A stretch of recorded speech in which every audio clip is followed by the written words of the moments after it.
Hi, welcome back to the SaxTuition YouTube channel. My name's Jeremy. You know, since starting this channel, I've had the opportunity to get my hands on a lot of beginner saxophones. And I have to say, most of those horns I've actually really enjoyed playing on. There were the three from Yamaha that I recently put in a head-to-head comparison. There was the much hyped Jean Paul AS400, which not only did I like, but I actually still keep on a stand next to my desk and regularly play every week. And then there was even the world's cheapest sax, which I bought from AliExpress for $150, which even then, I will admit, wasn't nearly as bad as I thought it would be. So it's only natural that I've been getting questions from you guys asking me, seriously, what's the difference between a professional sax, you know, one that costs $7,000 or $8,000, with one of these so-called beginner saxes? Would I have been better off just saving my money and keeping the old YAS23 I played when I first started? These are the questions that I want to answer today. But before we get into it, if you're about to make your first ever saxophone purchase and you're wondering where to start and what to watch after it arrives at your door, check out lesson 1 of the SaxTuition Beginner Series. It's got everything you need to get started. You can watch it for free right here on YouTube, and you'll find a link to that in the description down below. So let's get into it. Now, the first point of difference between a beginner sax and a pro sax, probably the first thing you'll notice in fact, is the finish. So here we're talking about the lacquer or the plating, depending on the kind of sax you have, the quality and the intricacy of the engraving, but most importantly, we're also talking about how smooth and well presented each key and mechanism is on the saxophone. There's a certain threshold that's acceptable on a beginner saxophone that would simply not fly on a pro level sax. I'm talking about scratches around the keywork from the manufacturing process, rough or sharp edges where parts have been machined, or just a general lack of attention to detail before the saxophone leaves the factory. These aren't things that are necessarily going to affect the tone of the instrument, and they may not even be things that affect the ergonomics. But there is a level of workmanship that's missing on a typical beginner sax when compared to their professional counterparts. Here's the next point of difference worth mentioning: the construction. And to illustrate this point, here's the IsoWire saxophone I bought on AliExpress 18 months ago. Notice anything different? It's missing the G key. Or to be more exact, that imitation mother of pearl key plate simply fell out the moment I got the saxophone out of the case a few weeks ago. Now look, I can always glue this key plate back into position. That's actually not a big problem. What's sad though is that if this saxophone needed any serious work done, it would actually be cheaper to toss this entire instrument out and buy a new one than pay for that technician's time. Now, don't get me wrong, it's awesome that there are saxes out there that people who live on a tight budget can actually afford to get their hands on and play. And I don't begrudge that for even a second. But for those that can afford to spend a little more on a saxophone, I think it's well worth the price for the reusability and sustainability aspect alone. The student saxes Yamaha made 40 years ago are still kicking around today and are still great instruments. And as for the Jean Paul, well, I've got no reason to think that they won't be around for a long time either. Now, as we get into professional saxophones, we buy these in large part because we expect these horns to last our lifetime. And who knows, maybe even be passed on to the next generation. My Selmer Mark 6 tenor, for example, dates all the way back to 1958. Now sure, even the best sax is going to need some maintenance work from time to time, and probably even an overhaul every decade or two. But at least we know that the bones of the saxophone are rock solid. To illustrate this point, did you know that almost every beginner saxophone on the market today uses something called post-to-body construction, whilst pro saxes almost always use ribbed construction? Now, ribbed construction is generally more sturdy and more able to withstand a few bumps and bruises over time, for example, taking your sax to gigs or on tour, but it also uses more metal, which makes the horn heavier. Post-to-body construction is a bit more susceptible to bumps and jolts, but also happens to be lighter, which is important for one key demographic of student saxophones, and that's children. Now, this actually brings me to my third point of difference, and that's tone. Because you see, tone is another byproduct of these different types of construction. And before we go any further, I feel as though I need to whack a big warning on this next topic, as it's going to be controversial for some players. Controversial not only in terms of my opinion, but in terms of the science backing all of this, which I have to say is a little sparse. So it's generally accepted that ribbed construction results in a darker sounding horn, and a horn that's not quite as free blowing as one that's lighter and uses post to body construction.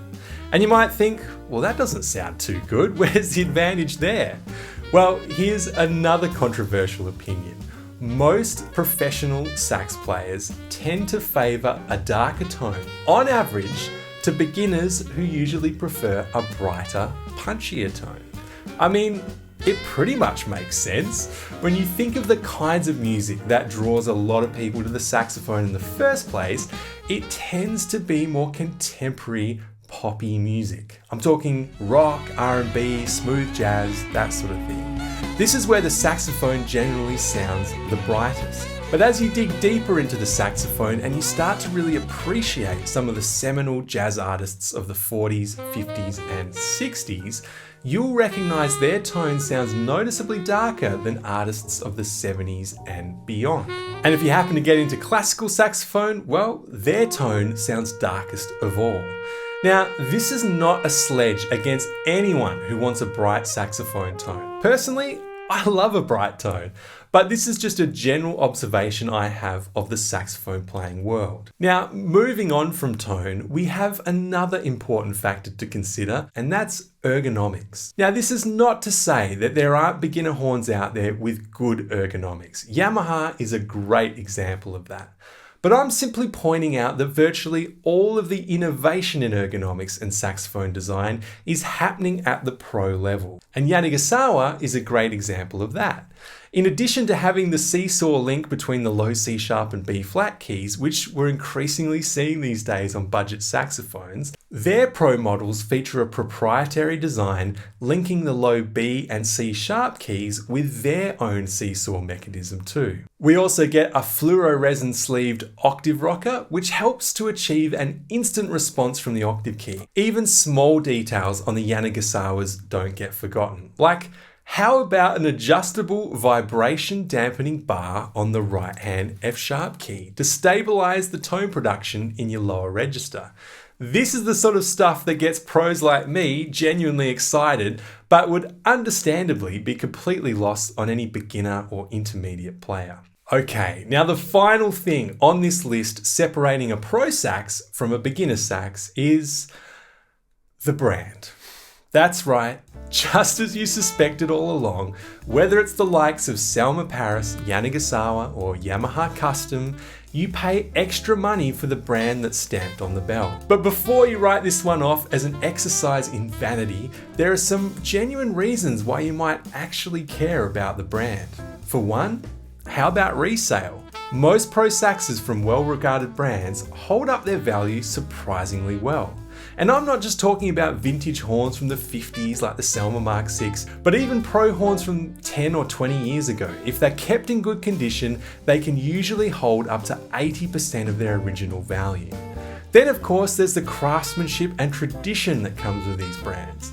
Selma Paris recently released their latest saxophone, the Selma Supreme, which they claim redefines the modern identity of the alto saxophone. Lofty claims aside, when you're buying that instrument, you're buying a sax from Selma Paris, the same company that was played by some of the greatest saxophone players the world's ever known.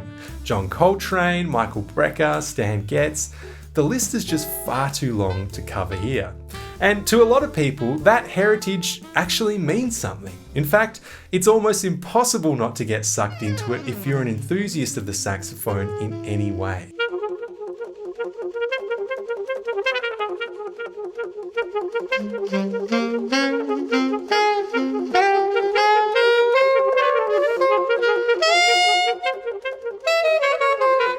There's a great saying, all the gear, no idea. You know, Nobody wants to be the person who buys a luxury catamaran without having to learn to drive a boat first. That's why if your experience on the instrument is limited, it's a terrible idea to go out and buy an $8,000 saxophone. Apart from the cosmetics, you're unlikely to notice any difference at all when comparing the instrument to an entry-level alternative. Now, don't get me wrong, I still believe in buying a quality instrument, which is why I've linked to a few handy sax reviews in the description of this video. But it should be no surprise at all that professional saxophones are actually really intended for professionals. When you dedicate your life to the saxophone, when you decide to go against any well-meaning career counselor's advice and choose to make this thing your bread and butter, all of a sudden, the workmanship that goes into your horn, the care, the attention to detail, the tradition of making these woodwind instruments, all of that begins to take on a whole new meaning. To put it simply, you want a saxophone that you can be proud of, and something that the people who made it took pride in making. If I look at my saxophone and I see the rough edges that nobody thought to fix before it left the factory, or the scratches that a careless technician left when they set it up, there's a weird imbalance that's created between my aspirations and my instrument. Now, am I just romanticizing this too much? Yeah, probably. I know some pro sax players out there who take pride in continuing to play a student horn well into their professional career. They are the embodiment of that very practical mentality. It's not the equipment, it's the player, which is also a sentiment that I completely agree with. But I also don't think it's a bad thing to play on an instrument that reflects your passion and commitment to your craft. So that when you're playing Fly Me to the Moon for the 1000th time at a swanky cocktail function, sure, you might be playing background music, but you're doing it on a Selma. Well guys, I hope you enjoyed this video. Please keep the conversation going by leaving your thoughts in the comments section down below. And remember, if you're looking to learn the saxophone from scratch, check out the SaxTuition Beginner Series. You can watch lesson 1 right here on YouTube, or you can get the entire course by simply heading on over to saxtuition.com. And finally, a big thanks to everybody who supported this little saxophone channel by liking the content and subscribing. It really does make a big difference. As always, thanks for watching, and I'll see you again soon.